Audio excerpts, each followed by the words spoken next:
국밥 냄새가 골목을 타고 퍼질 때면 누구는 군침을 삼켰고 누구는 코를 막았다. 아이고, 또 국밥 냄새야. 아침부터 이게 무슨 냄새야 진짜. 어린 나는 그런 말에 익숙했다. 내 이름은 고은정, 서울 변두리의 작은 시장 안에서 국밥집 은정식당의 외동딸로 자랐다. 엄마는 늘 국을 끓이며 말했다. 은정아, 이 국은 단순히 밥이 아니다. 살아있는 사람을 살리는 거야. 하지만 세상은 국밥을 그렇게 보지 않았다. 초등학교 땐 국밥 냄새녀라는 별명이 붙었고 중학교 땐 친구들 사이에서 도시락을 같이 먹지 않는 애로 유명했다. 심지어 나를 가장 괴롭힌 아이, 이현진. 그녀는 반장에다 집도 부유했고 항상 입에 말랐던 건 이런 소리였다. 얘들아, 은정이랑 앉지 마. 저기 앉으면 옷에 돼지내장 냄새 밴다. 그 말에 애들은 키득댔고 난 고개를 숙였다. 교복이려니 외투가려니 늘 냄새에 민감했던 나는 하교 후엔 매번 옷에 섬유 탈취제를 뿌렸다. 어느 날 급식 시간에 된장찌개가 나왔을 때 현진이 내 귀에 속삭였다. 은정이 엄마는 돼지머리 국밥 하지. 그거 할 때 머리카락도 안 빼고 넣는다던데. 애들은 웃었다. 나는 밥을 들던 손을 멈췄다. 숟가락이 국에 빠졌고 그날 이후로 나는 급식실 대신 복도에서 빵을 먹었다. 엄마, 나 학교 그만 다니면 안 돼? 왜? 나중에 그냥 식당 이어받을게. 엄마는 내 손을 잡았다. 그 손엔 늘 국밥 향이 밴 굳은 살이 있었다. 내가 이 냄새를 감당할 수 있을 만큼 강한 아이가 됐으면 해. 그럼 내가 어떤 길을 가든 그 냄새는 자랑이 될 거야. 그 말이 그땐 싫었다. 왜 내 인생에 국밥이 껴있어야 하냐고. 왜 나는 비린내와 함께 살아야 하냐고. 고등학교 졸업 후 나는 대학을 가지 않았다. 그럴 형편도 아니었고 솔직히 원하지도 않았다.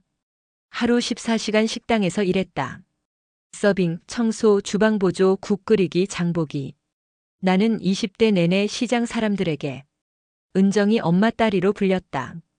한 달에 한 번쯤은 현진 같은 애들이 생각났다. 아니, 그 애만이 아니라 나를 냄새 난다고 말한 모든 사람들. 그러던 어느 날, 아 저기요. 나는 분리수거함을 정리하다가 낯익은 목소리를 들었다. 고개를 드니 이현진이었다. 머리는 기름기로 축 늘어져 있었고 화장은 지워져 있었으며 손에는 프랜차이즈 치킨집 전단지가 들려 있었다. 여기 근처에 사세요? 아, 아니면 여기서 일하세요? 그녀가 당황해 웃으며 말했다. 아, 아니, 잠깐 배달 알바 중이에요. 나는 말없이 분리수거 박스를 들었다. 그녀의 눈이 나를 훑었다. 작은 국밥집, 오래된 간판, 그러나 깔끔한 정리. 혹시 여기 사장님? 나는 고개를 끄덕였다. 내가 운영해요. 엄마는 이제 연세가 좀 있으셔서. 그녀는 어쩔 줄 몰라 하며 머리를 극적였다. 오, 진짜 대단하다. 어릴 땐 그냥 내가 엄마 식당에서 일만 하는 줄 알았는데. 나는 미소도 인상도 짓지 않았다. 그저 담담하게 말했다. 내가 어릴 땐 그랬지. 나한테 국밥 냄새 난다고 내 도시락 반찬 보면 구리다고도 했잖아. 현지는 얼굴이 굳었다. 야, 그땐 어릴 때니까. 그런 거 다 장난이지 뭐. 장난. 그 말이 내 귀에 오래 박혔다. 장난처럼 툭툭 던진 그 말들이 나는 얼마나 오래 국밥 냄새를 지우려 했던가. 전단지는 가게 주변엔 붙이지 마. 우린 국밥 냄새로 장사하는 곳이라 닭 냄새랑 섞이면 곤란해. 나는 담담히 말하고 안으로 들어왔다. 그녀는 멀뚱히 서 있다가 작은 숨을 내쉬고 돌아섰다. 엄마는 조용히 물었다. 누구야? 그냥 옛날에 우리 국밥 비리다고 말하던 애. 엄마는 미소 지었다. 그래도 다행이네. 그 애도 이제 밥벌이의 무게를 알겠지. 나는 조용히 앉아 국밥 뚝배기를 들었다. 진하게 우러낸 사골 국물에 대파가 떠 있었다. 입에 넣자 눈물이 살짝 맺혔다. 이 국밥 절대 부끄럽지 않다. 비가 내렸다.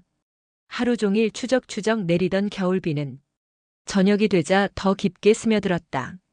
가게 문을 닫기 전 나는 마포를 짜서 바닥을 훔쳤다. 하루 종일 발자국이 찍혔던 바닥이 조금씩 본래의 색을 되찾고 있었다. 그때였다. 가게 문이 조용히 열렸다. 딸랑. 익숙한 종소리. 저기요, 혹시 지금도 되나요? 고개를 들자 비에 젖은 얇은 패딩 점퍼 차림의 여자가 서 있었다. 손에 들린 건 아무것도 없었고 발끝은 문턱을 넘지 못한 채 멈춰 있었다. 현진이네. 그녀는 머쓱하게 웃었다. 안 될 줄 알았는데 그냥 문 열려 있어서. 나는 조용히 마포를 접고 말했다. 앉아. 아직 국물 있어. 작은 테이블 구석. 그녀는 고개를 숙이고 있었다. 뜨거운 국밥이 앞에 놓였지만 한동안 수저를 들지 못했다. 왜 왔어? 내 말에 그녀는 고개를 들었다. 그냥 밥 좀 먹고 싶었어. 오늘 비도 오고 몸도 으슬으슬해서. 그래서 여기로 온 거야? 사실 어릴 땐 몰랐는데 이 국밥 냄새가 이상하게 생각나더라. 따뜻한 냄새랄까? 나는 숟가락을 건넸다. 먹어. 식어. 한 숟갈, 두 숟갈. 그녀는 말없이 먹었다. 그러다 문득 눈물이 뚝 떨어졌다. 야, 왜 울어? 몰라. 그냥. 어릴 땐 널 괴롭히면 내가 이기는 줄 알았어. 근데 지금 생각해보면 내가 가진 건 사실 아무것도 아니었더라. 나는 말없이 앉아 그녀를 바라봤다. 그녀는 계속 말을 이어갔다. 우리 아빠 사업 망한 거 알지? 중학교 때쯤 빚쟁이들이 들이닥치고 엄마는 나 몰래 이혼하고 가버렸어. 근데 난 계속 반장이었고 계속 잘 나가는 척해야 했어. 그래서 너한테 쏟은 거야. 내가 우위에 있다고 착각했어야 견딜 수 있었으니까. 그녀는 고개를 떨구고 수저를 내려놨다. 나 사실 고등학교 때 알바하다가 너희 식당 앞에 전단지 뿌리러 왔던 적 있었어. 근데 창문 너머로 내가 보이더라. 그때 도망쳤어. 너무 창피해서. 나는 천천히 물었다. 그럼 왜 다시 왔어? 지금은 이렇게 마주할 수 있을 만큼 변했어? 현지는 한참을 망설이다가 고개를 끄덕였다. 변하고 싶었거든. 아니, 정확히는 내가 너처럼 되고 싶었어. 그녀의 말에 어떤 감정을 가져야 할지 몰랐다. 화가 나야 했나? 아니면 속이 시원해야 했나? 하지만 내 안에 든 건 그저 오래된 국밥 냄새 같은 담백한 공허함이었다. 너 지금 어디 살아? 반지야. 월세 밀려서 곧 나가야 돼.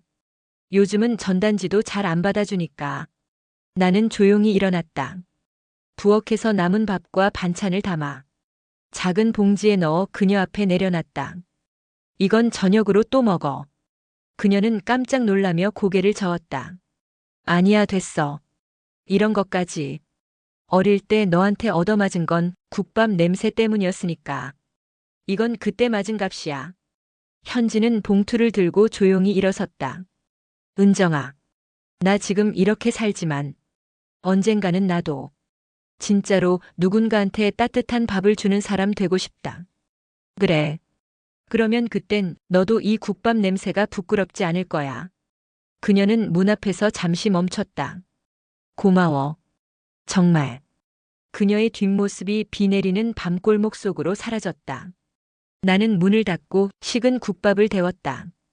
이제 나는 국밥 냄새가 부끄럽지 않다. 오히려 자랑스럽다.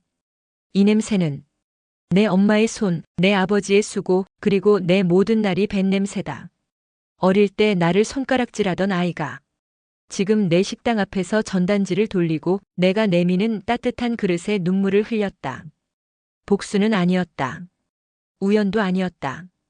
이건 내가 지켜낸 삶의 무게였다. 언니, 나 혹시 여기서 잠깐 일할 수 있을까? 그날 이후 이틀 뒤 비는 그쳤고 다시 미세먼지가 심해진 오후였다. 그녀가 내 가게 문을 열고 들어오며 처음으로 나를 언니라 불렀다. 현지는 나보다 2달 늦게 태어났지만 그 애는 늘 나를 아래로 보고 살았었다. 그런 그녀가 고개를 숙이고 내 앞에서 부탁했다. 내 눈엔 놀랍게도 불쌍하기보단 간절함이 먼저 보였다. 나는 그녀를 바라보다 조용히 말했다. 청소부터 해. 이건 뭐야? 기름이 도대체 어떻게 이렇게 눌러붙지? 현지는 바닥을 문지르다 헛웃음을 터뜨렸다. 너 설마 이걸 맨날 닦고 있었던 거야? 그래. 10년 넘게. 하. 현지는 고개를 들고 말했다. 나 백화점 알바도 했었거든. 거긴 그냥 물티슈 하나로 툭툭 닦고 끝이었는데. 여긴 백화점 아니고 진짜 사람들 뱃속에 들어가는 걸 만드는 곳이야. 현지는 한숨을 쉬고 다시 무릎을 꿇었다. 점심시간이 다가오자 손님이 몰려들었다. 주문은 줄을 섰고 밥솥은 끓기 시작했다. 현진아, 여기 테이블 3번 닫고 물 내놔. 네, 알겠어요. 그녀는 허둥지둥 물컵을 나르고 숟가락이 쏟아지자 주워 담았다. 어깨는 구부정했고 표정은 경직되어 있었지만 나는 말하지 않았다. 누구나 처음은 서툴다. 어머, 쟤 이현진 아니야? 맞아, 옛날에 나 되게 잘난 척하던 애였는데. 왜 국밥집에서 일하고 있어? 테이블에서 들려오는 속닥임은 현진의 귓가에도 다 들렸을 것이다. 하지만 그녀는 묵묵히 손을 움직였고 고개를 들지 않았다. 나는 그 모습을 지켜보다 잠깐 마주친 그녀의 눈에서 다른 눈빛을 보았다. 과거의 교만함 대신 조용한 각오. 문을 닫고 마포를 짜고 남은 국물을 식히고 나서야 현지는 한숨을 쉬었다. 언니 나 이거 며칠만 하고 관둘 줄 알았거든. 그래? 근데 국밥 하나 팔고 나면 왜 이렇게 마음이 이상하게 편해지는지 모르겠어. 나는 대답하지 않았다. 현지는 조용히 국그릇을 들고 작은 웃음을 지었다. 이게 사람 살리는 밥이라는 게 진짜구나. 엄마는 내게 조용히 물었다. 그 애 계속 일하게 할 거야? 응. 왜? 너 많이 억울했잖아. 어릴 때 걔한테 울고불고. 그거 내가 다 봤는데. 나는 국자 손잡이를 감싸쥐었다. 맞아. 그땐 그랬지. 근데 지금은 그 애가 나한테 국밥 한 그릇의 의미를 알게 해줘. 엄마는 가볍게 웃었다. 그럼 됐다. 밥은 말이야, 한 그릇만 줘도 사람 하나 살려. 며칠 뒤 현지는 앞치마를 직접 빨아왔다. 기름때가 옅게 남았지만 그녀는 손빨래로 정성껏 지운 티가 났다. 그리고 그녀는 손님 앞에서 인사할 때 어서 오세요. 목소리를 조금 더 크게 냈다. 고개도 들었고 눈도 마주쳤다. 이현진 맞지? 네. 안녕하세요. 오랜만이에요. 반갑게 인사하던 손님은 잠시 멈칫하더니 그래도 웃는 게 훨씬 보기 좋네. 말하며 자리를 잡았다. 은정아. 응? 나 사실 너한테 질투했었어. 내가 뭘? 너는 진짜 내 사람들이 있었잖아. 엄마도 그렇고 가게 손님들도 그렇고. 난 항상 남의 눈만 보고 살았는데 넌 그냥 내 삶을 살아갔더라. 나는 가만히 고개를 저었다. 아니야. 나는 늘 너한테 눌려 있었어. 국밥 냄새가 싫었고 너랑 비교당하는 게 지긋지긋했어. 둘은 말없이 하늘을 봤다. 해는 지고 있었고 국밥 냄새가 시장 골목을 따라 퍼지고 있었다. 현진이 말했다. 근데 이제는 이 냄새가 싫지 않아. 은정아, 이건 내가 사올게. 현진이 장화 신고 들뜬 얼굴로 시장길을 달렸다. 장봐오는 일도 주방에서 재료 다듬는 일도 처음엔 허둥지둥이었지만 지금은 어느 정도 익숙해졌다. 순대는 저기서 사면 맛있다며? 근데 내가 가니까 덜 익힌 거죠. 완전 초짜로 본 거지 뭐. 주방에서 그 얘기를 듣던 엄마는 작게 웃으며 말했다. 그래도 성실하네, 그 아가씨. 나는 국물간을 보며 조용히 대꾸했다. 그래요, 성실은 하네요. 하지만 속은 마냥 편치 않았다. 현진이 바뀌었다고는 해도 내 안에 쌓여있던 수년의 상처가 그렇게 쉽게 사라질 리 없었다. 하루는 손님이 많아 바쁜 점심시간이었다. 현진이 서빙을 하다 쟁반을 놓치고 국물 한 그릇을 엎질렀다. 아, 죄송합니다. 손님 옷에 국물이 튀었고 그는 화난 얼굴로 소리를 질렀다. 뭐 하는 거예요? 이게 옷이 얼마짜린데? 현진은 얼굴이 새하얘졌고 나는 급히 달려가 휴지를 건넸다. 죄송합니다. 세탁비는 당연히 드릴게요. 손님은 인상을 쓰더니 다신 안 와. 하고는 자리를 박차고 나갔다. 조용해진 가게 안. 현진은 물끄러미 바닥을 보며 말했다. 역시 나는 안 어울리나 봐. 국밥집이든 뭐든. 나는 가만히 그녀를 바라봤다. 그 순간 예전 내가 떠올랐다. 내가 처음 주방에 들어가 냄새난다고 울면서 도망쳤던 그 시절의 나. 가게 문을 닫고 난 뒤 나는 국을 따로 한 그릇 담았다. 현진 앞에 뚝배기를 놓으며 말했다. 국밥은 말이야, 실수했다고 물러서는 음식이 아니야. 지금 내가 엎은 그 그릇. 그건 그 사람 하루 기분은 망쳤을지 몰라도 내가 다시 채워 넣을 수 있어. 현진은 그 말을 듣고 고개를 숙였다. 은정아. 나는 말이야, 그냥 이 국밥 한 그릇으로 내가 했던 말들, 그때 널 무시했던 시간들 조금이라도 갚을 수 있을까봐 이렇게 있는 거야. 현진아. 내가 조용히 입을 열었다. 나는 내가 힘들게 살아왔다는 것도 알고 변하려 한다는 것도 알아. 현진의 눈이 내 얼굴을 향했다. 근데 그때 내 말 한마디가 내 고등학교 시절 전부를 지워버렸어. 친구 없었고 급식실도 안 갔고 졸업사진 찍을 때도 혼자였거든. 현진은 두 손으로 입을 가렸다. 정말 미안해. 그래서 지금도 널 보면 그때의 내가 떠오르고 내가 지금 웃고 있어도 속은 아직도 그 국물처럼 끓고 있어. 현진은 그 말을 듣고는 주저앉듯 의자에 털썩 앉았다. 은정아. 그게 내가 만든 상처였다는 게 이렇게까지 클 줄 몰랐어. 그건 나도 마찬가지야. 너는 늘 반장이었고 말만 하면 애들이 다 내 편이었으니까. 현진은 눈을 질끈 감고 작게 중얼거렸다. 내가 평생 갚아도 부족하겠지. 나는 잠시 그녀를 바라보다가 천천히 고개를 저었다. 그건 몰라. 평생이라는 건 너무 멀어서. 다만 지금 이렇게 국밥 그릇 옆에 있는 내가 그때랑 다르다는 건 나도 알겠어. 다음 날부터 현진은 더 조심스럽게 움직였다. 국자 드는 손, 쟁반 올리는 팔, 서 있는 자세 하나까지 바르게 하려고 애썼다. 손님들이 이현진 맞지? 라고 물어오면 그녀는 머뭇거리다 웃으며 대답했다. 네, 맞아요. 지금은 국밥집에서 일해요. 예전 같으면 절대 하지 않았을 말. 하지만 그 말 속엔 자신을 덜어내고 감추지 않으려는 용기가 담겨 있었다. 은정아, 오늘은 나도 국밥 두 그릇 먹어야겠어.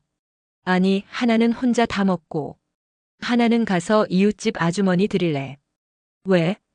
그분도 요즘 혼자 사는데 입맛 잃었다고 하시더라고. 국밥 한 그릇이면 좀 나아지지 않을까 싶어서. 나는 작게 웃었다. 그 국밥값은 갚을 수 있겠네. 다른 사람한테. 현진도 웃었다. 이 국밥 은근히 무섭다. 자꾸 사람 마음을 건드려. 국밥집의 하루는 늘 같지만 어떤 날은 다르게 시작된다. 그날도 평범한 오후였다. 점심 장사를 마치고 식탁을 정리하던 중 주방에서 엄마가 갑자기 손을 떨었다. 엄마, 왜 그래요? 뜨거운 뚝배기를 잡던 손이 힘을 잃고 국물이 엎질러졌다. 아, 데인 거 아니야? 괜찮아, 살짝 닿았어. 엄마는 그 말을 하고 웃었지만 그 표정은 웃음이 아니라 무너짐이었다. 나는 부랴부랴 약을 가져왔고 엄마는 그제야 말없이 주방 의자에 주저앉았다. 엄마, 있잖아. 나 하나만 물어봐도 돼요? 뭔데? 그때 내가 학교에서 현진이한테 따돌림 당하고 울면서 왔을 때 왜 아무 말 안 했어요? 엄마는 조용히 내 얼굴을 봤다. 그리고 말없이 고개를 돌렸다. 그때 내가 얼마나 무서웠는지 아세요? 냄새난다가 구리다 더럽다. 그런 말 들을 때마다 왜 나는 국밥집 딸이라는 게 죄처럼 느껴졌는지 알아요? 현진이와 화해할수록 과거에 대해 되묻고 싶어졌다. 그리고 그 질문은 결국 가장 오래된 침묵의 존재 엄마를 향해 갔다. 너무 미안하다. 엄마의 입술이 떨렸다. 그땐 너한테 해줄 말이 없었어. 해줄 게 없더라. 왜요? 내가 감히 내 입장에서 뭘 말할 자격이 없었거든. 나는 고개를 갸웃했다. 엄마는 한숨을 내쉬고 말했다. 너 어릴 때 기억 안 나지? 내 아빠가 우리 떠났을 때. 그때 너 겨우 6살이었는데. 응. 어렴풋이. 그 사람은 국밥 같은 거 비위 상해서 못 먹겠다고 했어. 이딴 음식 팔아서 언제 사람 구하냐고. 엄마는 손을 모았다. 그 사람 떠나고 나는 국밥 하나로 너랑 둘이 살았어. 근데 내가 학교에서 괴롭힘 당하고 돌아오던 날마다 내가 이딴 식당만 열지 않았어도 그런 생각만 했어. 말을 하면 내가 만든 상처에 스스로 침 뱉는 기분이었어. 엄마는 눈물을 닦았다. 너무 미안했어. 그냥 아무 말도 못하고 국만 끓였어. 나는 조용히 그 말을 들었다. 국자 손잡이를 쥐고 있던 내 손이 자꾸 미끄러졌다. 그동안 엄마는 그 무거운 말을 마음에 품고 끓는 솥 앞에서 하루하루를 견뎌왔던 것이다. 가게 문을 닫은 늦은 밤, 나는 엄마와 마주 앉아 숭늉을 나눠 마셨다. 엄마, 응? 앞으로는 말해줘요. 내가 아플 때, 속상할 때 그냥 같이 울어줘요. 엄마는 고개를 끄덕였다. 그래. 그래야지. 이제는 말해야지. 울어야지. 그 순간 나는 처음으로 엄마의 눈물을 똑바로 마주했다. 그 눈물은 뜨겁지도 격하지도 않았지만 마음속 깊은 곳에서 오래도록 맺혔던 것들이었다. 다음 날 아침 장사 준비를 하며 나는 천천히 주방에 들어갔다. 엄마는 반죽을 하고 있었고 현지는 재료를 다듬고 있었다. 현진아, 응? 오늘 국물은 내가 낼게. 엄마 좀 쉬게 해드려야겠어. 현지는 고개를 끄덕이며 말했다. 언니가 끓이면 더 깊은 맛 나겠네. 이젠 정말 주방장 인정이야. 엄마는 웃으며 말했다. 국밥도 사람도 끓는 시간만큼 깊어지는 거야. 점심 장사가 끝나고 나는 엄마와 함께 시장 골목을 걸었다. 엄마, 여기 새로 생긴 도넛집 알지? 그거 먹으러 가요. 내가 그거 왜 먹냐? 국밥 팔고 도넛 먹으면 배탈 난다. 괜찮아. 엄마는 국밥 면역 생겼잖아요. 우리는 그렇게 웃으며 걸었다. 사람들은 여전히 국밥집 딸이라고 부를지 몰라도 이제 그 이름이 상처가 아닌 자부심이 되었다. 언니 큰일 났어. 점심 장사 한창이던 어느 날 현진이 손에 휴대폰을 들고 주방으로 뛰어들어왔다. 뭐가? 이거 봐봐. 인스타그램에서 난리 났어. 우리 국밥 사진이 올라왔는데 지금 조회수가 10,000단이야. 나는 땀에 젖은 손으로 휴대폰 화면을 힐끗 들여다봤다. 진짜였다. 진한 국물 위에 대파가 살짝 얹히고 뽀얀 사골국과 함께 김이 올라오는 딱 우리 집 국밥 사진. 글 제목은 이랬다. 요즘 같은 시대에 진짜 백이 국밥을 찾았다. 어릴 적 외할머니 집 생각이 나는 맛. 정이 밴 식당, 은정식당. 댓글이 줄을 이었다. 여기 어디예요? 꼭 가보고 싶다. 서울에 이런 집이 아직도 있어? 리뷰 알바 아님. 진짜다. 가봤는데 감동했음. 국밥 먹고 눈물 날 뻔한 건 처음이야. 심지어 어떤 유명한 푸드 블로거가 리그램까지 해놨고 그걸 계기로 팔로워 수가 수십만인 먹방 유튜버가 댓글을 달았다. 다음 촬영지 여기로 갑니다. 예약되나요? 나는 주방에서 뚝배기를 들며 엄마에게 이 소식을 전했다. 엄마, 우리 국밥 인터넷에 올라왔어요. 지금 막 조회수 터졌어요. 엄마는 국을 휘젓다 말고 고개를 갸웃했다. 인터넷에? 그게 뭔데 그렇게 호들갑이야? 그러니까 요즘은 사람들이 식당 찾아다닐 때 이런 앱이나 SNS로 사진 보고 오거든요. 그걸로 밥을 먹는 건 아니잖아. 맞긴 맞는데. 사람들이 이제는 정성도 사진으로 느끼나 봐요. 엄마는 작게 웃었다. 그래도 국은 직접 먹어봐야 진짜지. 며칠 뒤 가게 앞엔 평소보다 긴 줄이 생겼다. 하얀 마스크를 쓴 커플, 대학생처럼 보이는 친구들, 심지어 블로그용 카메라를 든 사람들까지. 사장님, 혹시 여기 국밥 1인분 포장도 되나요? 여기 SNS 보고 왔어요. 리뷰에 있던 그 깍두기 반찬 진짜 맛있다고 해서요. 현진은 허둥대며 물을 나르고 나는 뚝배기를 계속 새로 올렸다. 엄마는 정리도 못한 채 김치통을 들고 이리저리 뛰었다. 야, 이거 장사 잘 되면 힘든 거구나. 문을 닫고 나니 밤 십시였다. 종일 서 있던 다리에 쥐가 날 지경이었다. 엄마는 식탁에 앉자마자 잠들 듯 눈을 감았고 현진은 뒷정리하다 쓰러질 듯 털썩 주저앉았다. 이게 기쁘긴 한데 너무 힘들어요. 나는 물을 마시며 웃었다. 힘든 건 사실인데 이 국밥이 사람들한테 전해지고 있다는 게 신기하긴 해. 국밥이 이렇게 핫할 줄 누가 알았겠어요? 사실 말이야. 나는 창밖을 바라보며 말했다. 나는 한 번도 우리 국밥이 남들에게 자랑할 만한 거라고 생각해 본 적이 없었거든. 어릴 때 너네 집 냄새 이상해. 그 말 듣고 집에 돌아오면 엄마는 늘 말없이 국을 끓였어. 그땐 몰랐지. 엄마도 얼마나 속상했을까. 응. 지금 와서 생각하면 그 조용한 국물 안에 엄마가 하고 싶은 말이 다 들어있었던 것 같아. 현지는 고개를 끄덕였다. 맞아요. 요즘 제가 손님들한테 국밥 내줄 때마다 이게 내가 끓인 건 아니지만 괜히 뿌듯한 기분이 들어요. 다음 날 아침 가게 전화가 울렸다. 여보세요, 은정식당입니다. 아, 네. 여기 로컬 맛집 소개하는 방송국인데요. 혹시 이번 주에 촬영 가능할까요? 나는 눈을 깜빡였다. 방송이요? 네. SNS에서 본 포스팅 보고 연락드렸어요. 요즘 진짜 배기집이 흔치 않아서요.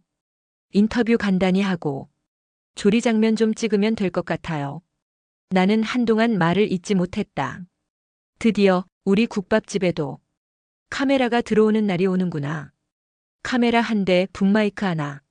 하지만 가게는 평소보다 더 복잡했다. 작은 주방엔 제작진이 우글거렸고 한쪽엔 조명까지 비추고 있었다.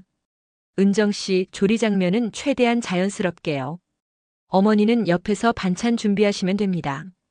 현진 씨는 서빙하면서 간단한 멘트 좀 부탁드릴게요. 아, 저요?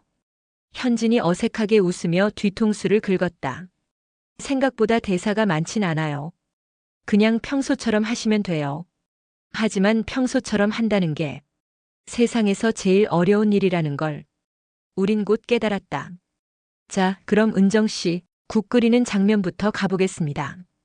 뚝배기에 사골 육수를 붓고 양념을 푼 뒤 파를 얹는다.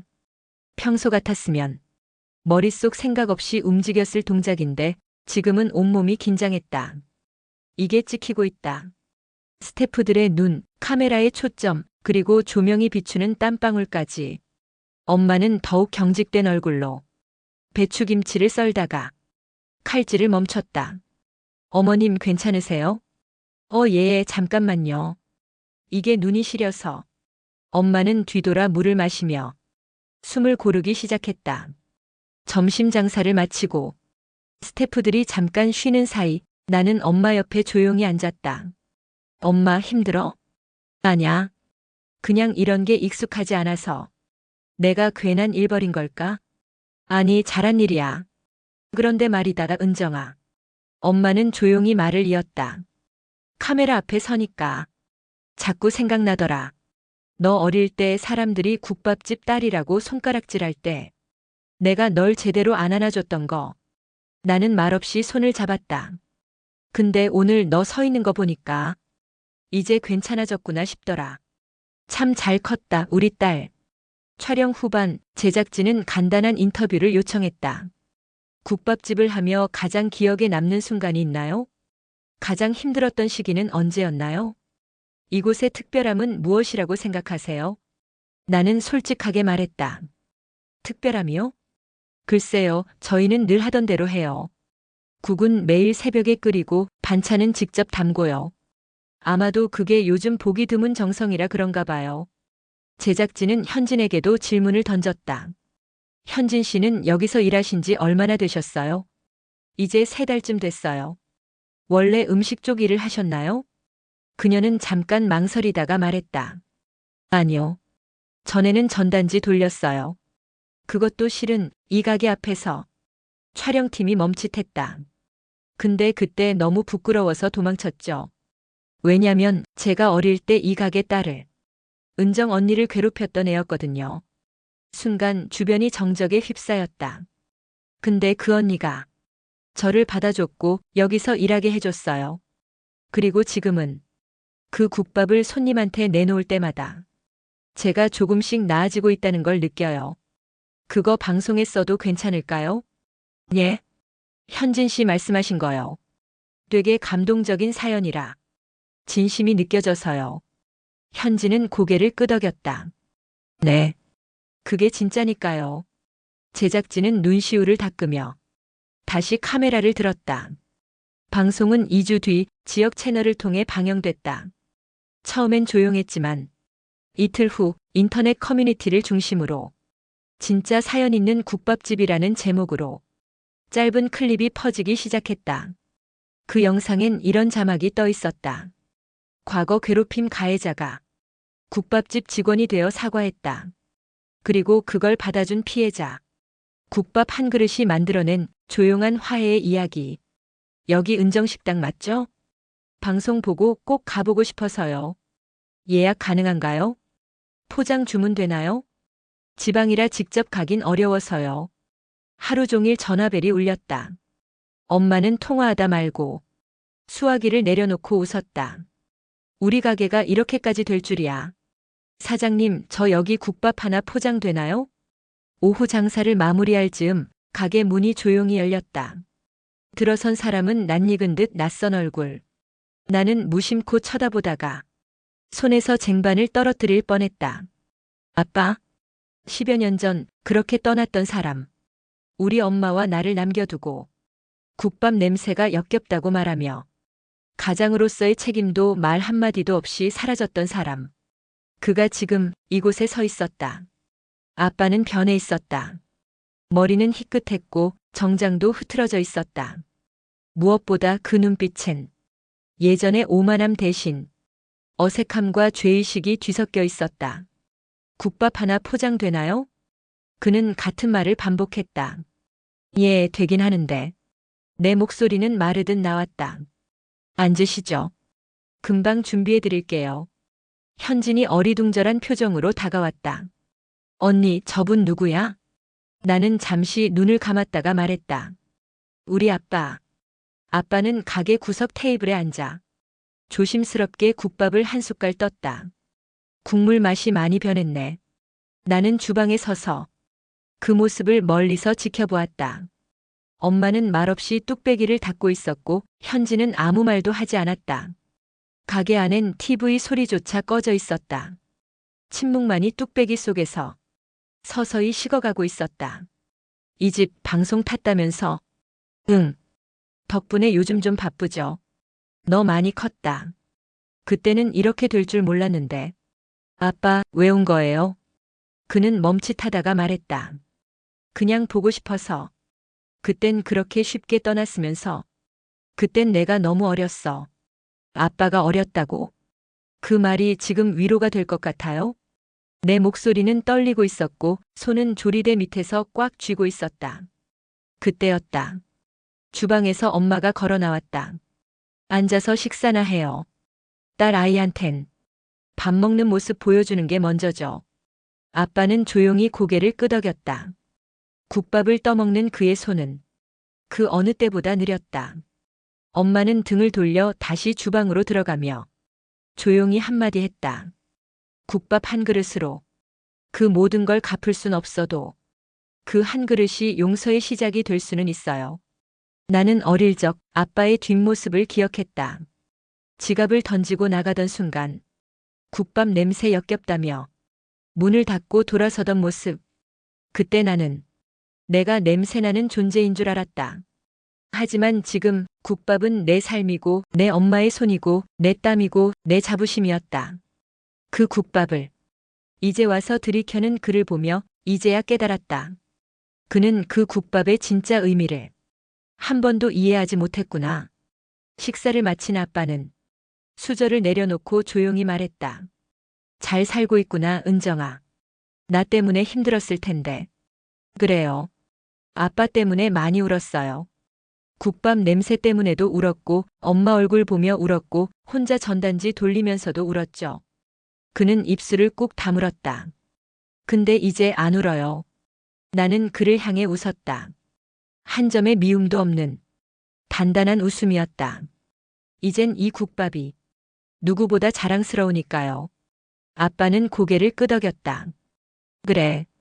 그래야지. 너 정말 잘 컸다. 그리고 그는 다시 돌아서 나갔다. 이번엔 뒤를 돌아보지 않았다. 현지는 내 옆에 와 앉았다. 괜찮아? 응. 이상하게 마음이 편해. 나는 진짜 감동했어. 언니 정말 대단하다. 나는 고개를 저었다. 아냐. 대단한 거 없어. 그냥 이제는 나도 내 인생을 내 손으로 만들고 싶을 뿐이야. 사장님 혹시 국밥 끓이는 법 좀 배울 수 있을까요? 그 말은 어느새 매일같이 듣게 되는 질문이 되어버렸다. 처음엔 단순히 맛있다는 평이었지만 방송 이후 달라졌다. 국밥이라는 음식 자체보다 그 안에 담긴 이야기가 사람들을 끌어들였던 것이다. 매일 하면 이런 메시지들이 쏟아졌다. 창업을 준비 중인데 국밥 배울 수 있을까요? 정말 감동받았습니다. 저도 따뜻한 식당을 만들고 싶어요. 퇴사하고 귀촌 계획 중인데 은정 사장님처럼 되고 싶어요. 누군가는 국밥으로 새로운 인생을 시작하고 싶다고 했다. 또 누군가는 자신이 받은 상처를 따뜻한 그릇 하나로 치유하고 싶다고 했다. 나는 그걸 보며 생각했다. 이제 국밥은 내 이야기만이 아니구나. 국밥 배우겠다는 사람이 줄을 서? 엄마는 그 말에 웃음을 터뜨렸다. 내가 국물 내는 거, 이제는 유산이라도 되는 거냐? 엄마 요즘 세상에 진짜 음식이 얼마나 귀한 줄 알아요? 하긴 요즘은 누가 새벽 4시에 일어나 무쇠솥에 사골 끓이나 그걸 하니까 사람들이 알아보는 거지. 참 세상 많이 바뀌었다.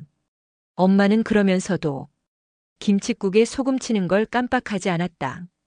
정신 차리고 장사는 늘 제자리라는 걸 잊지 마라. 나는 결심했다.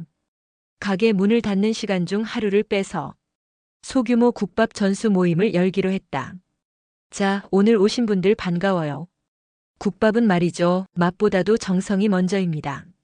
모인 사람은 다양했다. 퇴사 후 창업을 준비하는 30대 부부, 혼자 카페 운영하던 40대 여성, 그리고 요리학과 휴학 중이라는 젊은 대학생. 그들의 눈빛은 뚝배기 속 김처럼 진지했고 말 한마디 없이 엄마의 손동작 하나하나를 따라했다. 사골은 하루 전날부터 담가서 핏물을 빼요. 이게 첫 번째입니다. 시간이 없으면 국밥은 안 됩니다. 엄마는 손에 힘을 주며 말했다. 그리고 여긴 아무것도 넣지 마요. 이유식처럼 끓이면 맛없어요. 뼈가 말해줘야지. 나는 그 말에 웃었다. 우리 엄마 말은 무뚝뚝해도 속엔 철학이 있어요. 그러자 배우러 온 사람 중 한 명이 말했다. 이런 말이 진짜 배움이네요. 유튜브에선 안 나오는 부분이에요. 국밥을 배우겠다는 사람들 중 한 명이 조심스럽게 내게 물었다. 사장님, 국밥집이 이렇게 사랑받을 수 있는 이유 뭐라고 생각하세요? 나는 한참 고민하다 대답했다. 그릇에 담긴 게 국이 아니고 사람이기 때문이죠. 사람이요? 네. 우리 엄마의 삶, 제가 견뎌낸 시간, 그리고 지금의 우리가 이 국물 속에 담겨 있어요. 그는 고개를 숙이며 말했다. 사장님, 이 국밥을 먹으면서 처음으로 울었습니다. 인터넷에 국밥 전수 클래스 소문이 돌면서 지역 신문에서도 연락이 왔다. 진짜 맛과 이야기를 함께 전하는 국밥집, 요즘 시대에 보기 드문 감성. 가게는 점점 바빠졌고 현지는 어느새 은정 사장님이라고 나를 불렀다. 언니 아니, 이제 사장님이니까 존댓말 써야겠어요? 하지마, 소름 돋아. 진짜 사장 맞잖아요. 나 언니 밑에서 배운 거 세상 자랑할 수 있어. 나는 작게 웃었다. 근데 현진아, 나 사장이 된 건 맞는데 사실 아직도 엄마 밑이야. 하루는 우편함에 정체불명의 전단지가 끼워져 있었다. 중앙시장 국밥 맛집, 진한 국물과 사람 냄새. 전통 방식 그대로 은정식당. 나는 눈을 껌뻑였다. 이거 누가 만들었어? 현진이 머쓱한 표정으로 말했다. 내가 만들었어요. 디자인 배운 친구한테 부탁해서. 근데 이건 예전에 나 전단지 돌릴 때 기억나죠? 그때 나 정말 초라했는데. 이제 이걸 내가 만들고 돌린다고 생각하니까 뭔가 눈물이 나더라고요. 나는 그 종이를 받아들고 조용히 가슴에 눌러 안았다. 은정아, 이제는 내가 해라. 엄마의 말이었다. 새벽 4시 주방에 불을 켜자마자 들은 한마디. 나는 잠깐 얼어붙었다. 무슨 말이에요, 엄마? 나 이제 그만하려 한다. 30년이면 됐지. 이제는 국 냄새 말고 햇빛 냄새 맡으면서 살고 싶어. 엄마는 평소와 다르게 칼질도 하지 않았고 앞치마도 하지 않았다. 그저 오랜 시간 손에 익었던 국자 하나만 손에 들고 있었다. 그래도 오늘은 내가 끓일게. 엄마는 뼈가 담긴 무쇠솥 뚜껑을 열고 숨을 들이쉬었다. 이 냄새, 내 청춘 냄새 같아. 나는 그 말에 울컥했다. 엄마, 내가 배운 거 다 아직 미숙해요. 엄마처럼 못해요. 그러니까 하는 거야. 배운 게 부족할 땐 정성이 채워주지. 엄마는 천천히 국물을 끓이며 마지막 국밥을 만들기 시작했다. 그 국밥은 그녀가 은정식당을 열었던 30년 전 첫 국밥처럼 단단하고도 조용한 맛이 났다. 그날 우리는 작은 은퇴식을 열었다.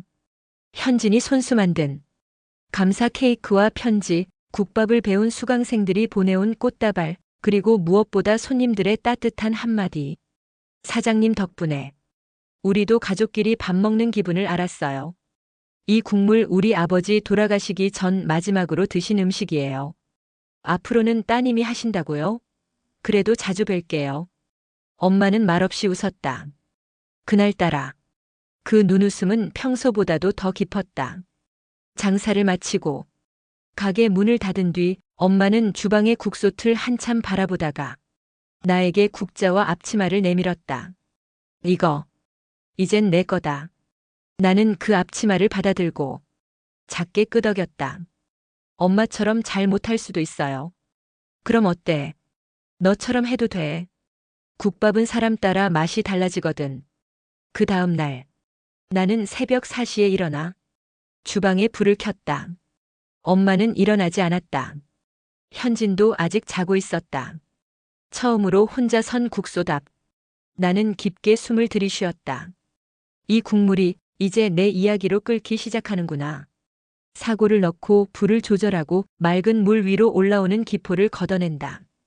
그 순간 마치 엄마가 뒤에서 지켜보는 것처럼 손길이 더 조심스러워졌다. 양념을 넣고 정확한 온도로 끓이고 시간을 기다린다. 국밥은 기다림이다. 엄마가 했던 말이 지금은 내 마음속에 정확한 기준으로 새겨져 있었다. 아침 첫 손님이 들어왔다. 사장님, 오늘도 국밥 하나요? 나는 익숙한 말투로 대답했다. 예, 얼큰하게 드릴까요? 맑게 드릴까요? 어제 그 국물 좋아요. 딱 그 맛으로. 국밥을 담아내고 반찬을 내고 테이블로 가져다주는 내 손길은 어제보다도 더 따뜻했다. 손님은 국을 한 숟갈 뜨더니 말없이 고개를 끄덕였다. 오늘 국도 기가 막히네요. 가게 뒤편 서랍을 정리하다가 나는 엄마가 남긴 편지 한 통을 발견했다. 은정아, 국밥집 딸로 태어나 고생 많았지. 냄새 난다고 손가락질도 받았고 나 때문에 울기도 많이 했고. 그런데 이제는 너 때문에 웃는 사람이 많아졌더라. 엄마는 그걸로 됐다. 남은 날엔 그냥 햇빛 냄새 맡고 살게. 사랑한다. 우리 국밥집 사장님. 나는 그 자리에서 편지를 끌어안고 오래도록 울었다. 그 눈물은 슬픔이 아니라 감사였다. 그 눈물은 슬픔이 아니라 감사였다. 나는 편지를 조심스레 다시 접어 앞치마 속 깊숙한 주머니에 넣었다. 마치 엄마의 체온이 남은 듯 심장이 뭉근하게 따뜻해졌다. 그날 이후 주방에서 나는 엄마 없이 혼자 국을 끓였고 혼자 밥을 짓고 혼자 장을 봤다. 하지만 혼자라고 느껴본 적은 없었다.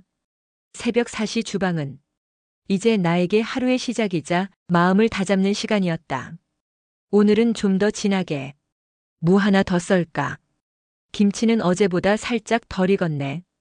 이전엔 엄마의 뒤에서 메모만 하던 내가 이제는 모든 것을 판단해야 했다. 국물의 진하기, 불의 색이, 깍두기의 단단함까지. 그리고 그 모든 과정엔 늘 엄마의 손길이 기억처럼 따라붙었다. 무는 손에 맡기고 썰어라. 국물이 우러난다 싶을 때 오히려 불을 줄여라. 그때부터가 진짜 시작이야. 나는 오늘도 엄마의 목소리로 스스로를 채찍질하며 솥뚜껑을 열었다. 여보세요. 은정식당입니다. 아, 안녕하세요. 저희는 오후방송국 인생 한 그릇이라는 프로그램 제작팀입니다. 이번에 다음 세대에게 이어지는 음식이란 주제로 은정 사장님 인터뷰를 요청드리고 싶어서요. 나는 수화기를 든 채 잠시 멈칫했다. 인터뷰요? 네. 사장님께서 이어받으신 어머니의 국밥, 그걸 기반으로 국밥 클래스까지 이어가는 그 이야기 자체가 요즘 사람들에게 큰 울림이 되어서요. 나는 조심스레 대답했다. 죄송하지만 그 이야기엔 아직 마침표가 없어요. 그러니까요. 그래서 지금 그 이야기의 과정을 담고 싶습니다. 며칠 뒤 소박한 인터뷰 촬영이 진행되었다. 이번엔 방송용 조명도 화려한 각도도 없었다. 그저 가게의 모습 그대로 주방의 김과 손님의 식사 소리, 내 말소리. 촬영 중 PD가 조심스레 물었다. 사장님께 국밥이란 어떤 의미인가요? 나는 한참을 생각하다 천천히 말했다. 예전엔 수치심의 냄새였어요. 국밥집 딸이라는 게 부끄러웠거든요. 하지만 지금은요? 나는 눈을 들어 카메라를 바라봤다. 지금은 누군가의 마음을 끌어안는 가장 따뜻한 온기입니다. 촬영 다음 날, 가게 문이 조용히 열렸다. 은정아? 낯익은 목소리였다. 나는 본능적으로 고개를 돌렸다. 고등학교 동창 지혜. 한때 나를 국밥집 냄새나라고 웃으며 밀쳐냈던 아이. 수업이 끝나면 내 책가방을 툭 치며 넌 그냥 여기서 평생 밥이나 말고 살아. 그랬던 그 애. 지금은 작은 아이 손을 잡고 눈치 보듯 들어서고 있었다. 지혜야? 응, 은정아. 혹시 자리 있니? 가장 구석진 자리에 앉은 그녀에게 나는 조용히 국밥 한 그릇을 내놓았다. 김치는 덜 익은 걸로 줬어. 네가 예전엔 덜 익은 거 좋아했잖아. 기억하고 있었네. 그럼 다 잊은 줄 알았어? 지혜는 국밥을 한 숟갈 떠먹었다. 잠시 입을 다문 그녀는 숟가락을 놓고 말했다. 미안했어, 은정아. 그때 우리가 했던 말들. 그거 내가 지금 생각해도 너무 심했더라. 나는 그녀를 바라보며 말했다. 그땐 나도 내 냄새가 싫었거든. 내 말이 맞는 것 같아서 스스로를 미워했어. 그런데 지금은 그 냄새가 내 삶이고 내 엄마고 내 역사야. 지혜의 딸아이가 숟가락을 들며 말했다. 이 국 따뜻해요. 우리 엄마가 끓여주는 거랑은 다르게 따뜻해요. 지혜는 아이를 쓰다듬으며 조용히 속삭였다. 맞아. 이건 은정이의 국이야. 진짜 국밥. 나는 그 말을 듣고 아주 조금 미소 지었다.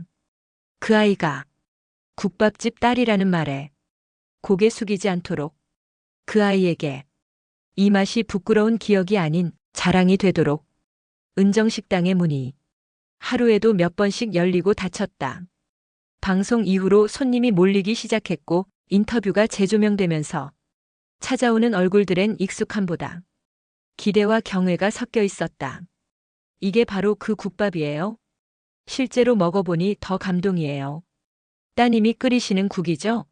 맛이 살아있네요. 나는 늘 하던 대로 조용히 웃고 국을 따르고 반찬을 내놓았다. 그런데 그날은 달랐다. 안녕하세요. 혹시 은정 사장님 맞으시죠? 낯선 청년 하나가 커다란 배낭을 메고 식당 문턱에 섰다. 깡마른 몸에 햇볕에 탄 피부, 그리고 무엇보다 무언가 절박해 보이는 눈. 나는 천천히 다가갔다. 맞는데요, 손님 식사하시게요? 아니요, 저는 식사하러 온 게 아니라 배우러 왔습니다. 국밥을요. 그 청년은 경북 봉화에서 올라왔다고 했다. 산골 마을에서 혼자 할머니와 살았고 할머니가 최근 돌아가시면서 살아갈 의미를 잃었다고 했다. 할머니가 매일 해주시던 국밥이 있었어요. 맵지 않고 약간 싱거운.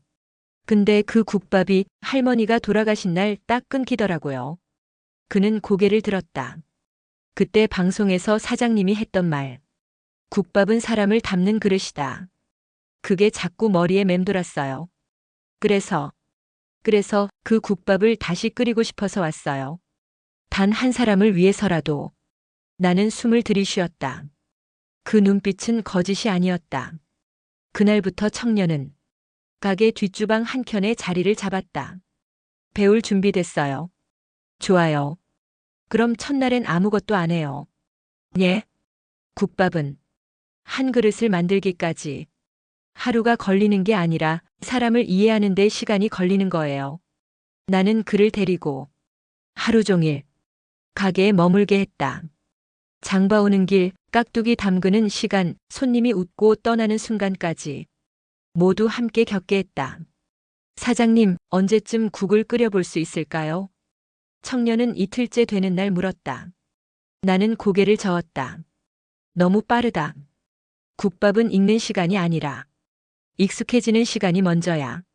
그게 무슨 뜻이죠? 사람이 들어와 앉고 기다리고 국물에 기대는 시간을 느껴야 그 국이 뭐가 돼야 하는지 보여. 나는 그를 데리고 가게 구석자리에 앉혔다. 여기 앉아. 하루 종일 앉아서 사람들 국밥 먹는 것만 봐. 청년은 의아해했지만 그날 하루 정말로 아무 말 없이 국밥을 먹는 사람들을 지켜봤다. 며칠 뒤 청년은 울면서 전화를 받았다. 네? 지금요? 예, 알겠습니다. 전화를 끊고 나를 찾아왔다. 사장님, 저 잠깐 내려가 봐야 할 것 같아요. 봉화예요? 그는 고개를 끄덕였다. 할머니 산소 도굴 당했대요. 나는 말이 막혔다. 도굴이요? 네. 그 산 자락에 묻힌 무덤 몇 군데가 파헤쳐졌대요. 할머니도 거기 계셨고. 그는 울먹였다. 가야 돼요. 하지만 다시 돌아올게요. 반드시. 나는 그의 어깨에 손을 얹었다. 내가 돌아오면 그땐 진짜 국밥 끓이게 해줄게.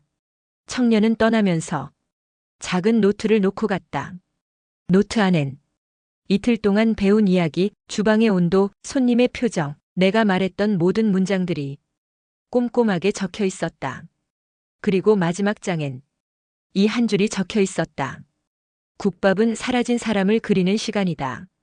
나는 그 노트를 가슴에 안았다. 그리고 다짐했다.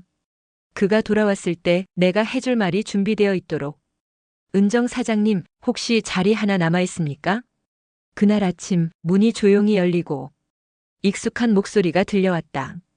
고개를 들자 거기 청년이 서 있었다. 햇볕에 더 그을린 얼굴, 조금은 야위었지만 눈빛은 전보다 훨씬 단단해져 있었다.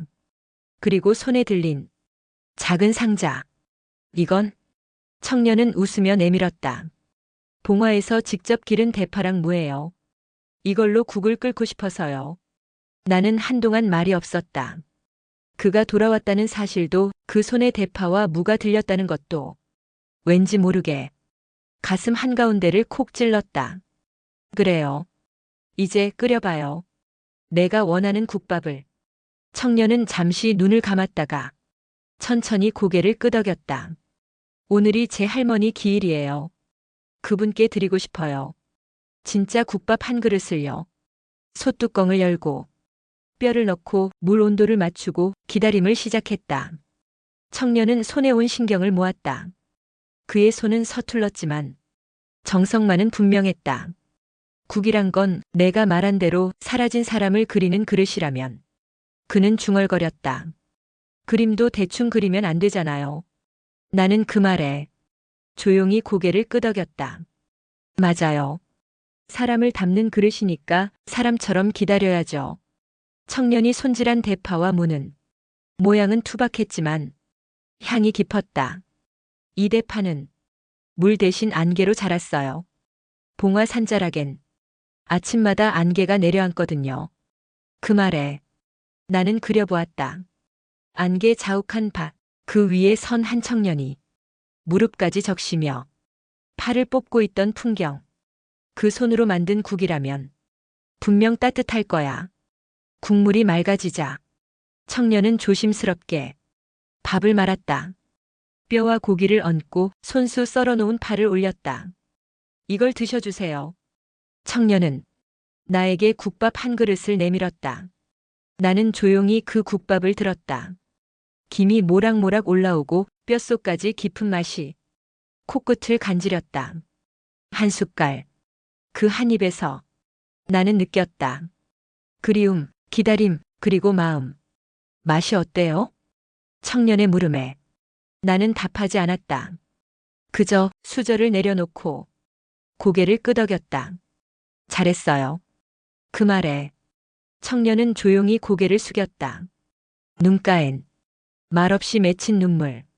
그 눈물은 슬픔이 아니라 기억이었다. 그리운 할머니, 함께 앉았던 밥상, 사라진 따뜻한 손. 모두가 그 국밥 안에서 다시 살아났다.